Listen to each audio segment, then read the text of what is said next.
एक और बड़ी खबर इस वक्त सामने आ रही है। मुंबई के आर्य कॉलोनी में दरख्त काटने का ये पूरा मामला है। सुप्रीम कोर्ट ने आज खुद नोटिस लिया है इस पूरे मामले का। आज इस मामले में 2 जजों की स्पेशल बेंच समाअत करेगी। आर्य कॉलोनी के जंगल में 27 छोटे छोटे गांव हैं। आपको बता दें 8000 आदिवासी इस जंगल में रहते हैं। आदिवासी पूरी तरह इसी जंगल पर इन्हिसार करते हैं। आर्य कॉलोनी से गुजरने वाले तमाम रास्ते बंद कर दिए गए हैं। साथ ही साथ दफा 144 भी नाफिज किया गया है। इस वक्त की एक और अहम खबर आपको बता रहे हैं। मुंबई के आर्य कॉलोनी में दरख्त काटने का ये पूरा मामला है। हमारे साथ हमारे नुमाइंदे सुशील पांडे इस वक्त जुड़ चुके हैं। सुशील, आपसे जानना चाहेंगे, आर्य मामले को लेकर के काफी हंगामा हुआ और अब जाके सुप्रीम कोर्ट जो है इस मामले को लेकर समाअत करने वाला है आज।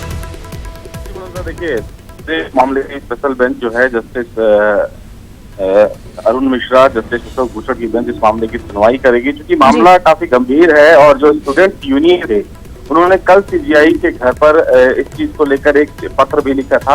हालांकि उसी पत्र पर सुप्रीम कोर्ट ने सुमोटो है और स्पेशल बेंच क्योंकि दशहरे की छुट्टी होती है, सुप्रीम कोर्ट बंद होता है, बावजूद इसके सुप्रीम कोर्ट ने आज एक स्पेशल बेंच बनाया है। सुमोटो लेकर इस मामले की सुनवाई करेंगे। सुप्रीम कोर्ट ये तय करेगा कि बड़े स्तर पर जो पेड़ काटे जा रहे हैं जिसको लेकर विरोध हो रहा है, क्या उसके पीछे कुछ बड़ी साजिश है, क्या नियमों के मुताबिक उनको काटा जा रहा है। हालांकि जस्टिस अरुण मिश्रा ही पर्यावरण से संबंधित मामले की सुनवाई है।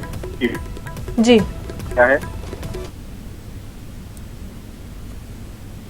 सरकार क्या इस मामले में दलील रखती है जी, और तमाम जो पक्षकार हैं वो क्या अपनी दलीलें रखते हैं। जी बिल्कुल सुशील, और जिस तरह से देखा गया कि काफी विरोध हुआ था कि जिस पैमाने पर पेड़ों को वहां पे काटा जा रहा है, स्टूडेंट्स हो चाहे एक्टिविस्ट हो, सब लोग सामने आ गए थे कि ऐसा नहीं होना चाहिए, लेकिन बावजूद उसके देखा गया था कि रात के अंधेरे में पेड़ काटने का मामला जो है वो पेश आया था।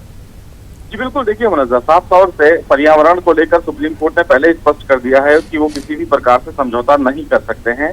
लेकिन अगर प्रोजेक्ट निर्धारित समय पर है और पेड़ काटा जाना है तो सुप्रीम कोर्ट उस मामले में कोई अहम निर्देश जारी कर सकता है या उसके पर्याय में कहीं और पेड़ काटने की इजाजत देता है। क्योंकि जिस जंगल की बात कही जा रही है वहाँ पर लगभग 4000 से ज्यादा आदिवासी रहते हैं, उनके रहने की व्यवस्था कहाँ होगी, ये तमाम चीजें आज डिपेंड करती है हियरिंग पे। सबसे महत्वपूर्ण ये होगी कि स्टेट ऑफ महाराष्ट्र जो इस मामले में पक्षकार है वो क्या पहुंच देती है। क्योंकि मेट्रो प्रोजेक्ट के लिए अगर हजारों पेड़ काटे जा रहे हैं तो उनके बाद नए पेड़ कहाँ लगाए जा रहे हैं। जी आपको याद होगा कि दिल्ली में एक संबंधित मामला आया था, तब सुप्रीम कोर्ट ने कहा कि अगर संबंधित इलाके का विकास करना है तो आप संबंधित पेड़ दूसरे इलाके में लगाएं। अभी तक उसका सूरत है, अभी तक उस जंगल में कोई पेड़ नहीं लगाए गए।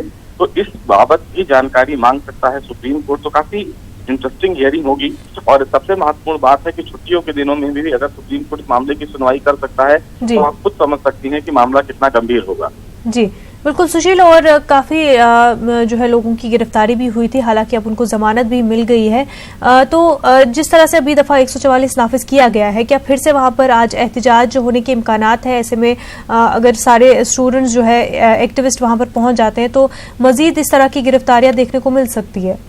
जी बिल्कुल, देखिए सुप्रीम कोर्ट की सुनवाई पर तमाम चीजें टिकी हुई हैं। सुप्रीम कोर्ट इस मामले में प्रोजेक्ट पर स्टे भी कर सकता है कि जब तक फर्दर ऑर्डर सुप्रीम कोर्ट नहीं करे तब तक उस जगह पर पेड़ ना काटे जाए। और जो बात है राजनीतिक रूप से जिसका विरोध प्रदर्शन किया जा रहा है, तो विरोध प्रदर्शन के आधार पर सुप्रीम कोर्ट कुछ अहम निर्देश जारी कर सकता है। लेकिन महत्वपूर्ण इस मामले में सबसे मुनज़्ज़र बार यही होगा कि महाराष्ट्र सरकार अपना क्या कुछ रिस्पॉन्स आज सुप्रीम कोर्ट में देती है। महाराष्ट्र सरकार क्या सुप्रीम कोर्ट को संतुष्ट कर पाती है कि वो किन कारणों की वजह से पेड़ों को काटे जा रही है। सबसे बड़ा सवालिया निशान ये है कि अगर विकास कार्यों के लिए पेड़ों को काटा जा रहा था तो रात के अंधेरे में। जी बिल्कुल सुशील, बेहद शुक्रिया आपका तमाम तर तफसीलात के लिए।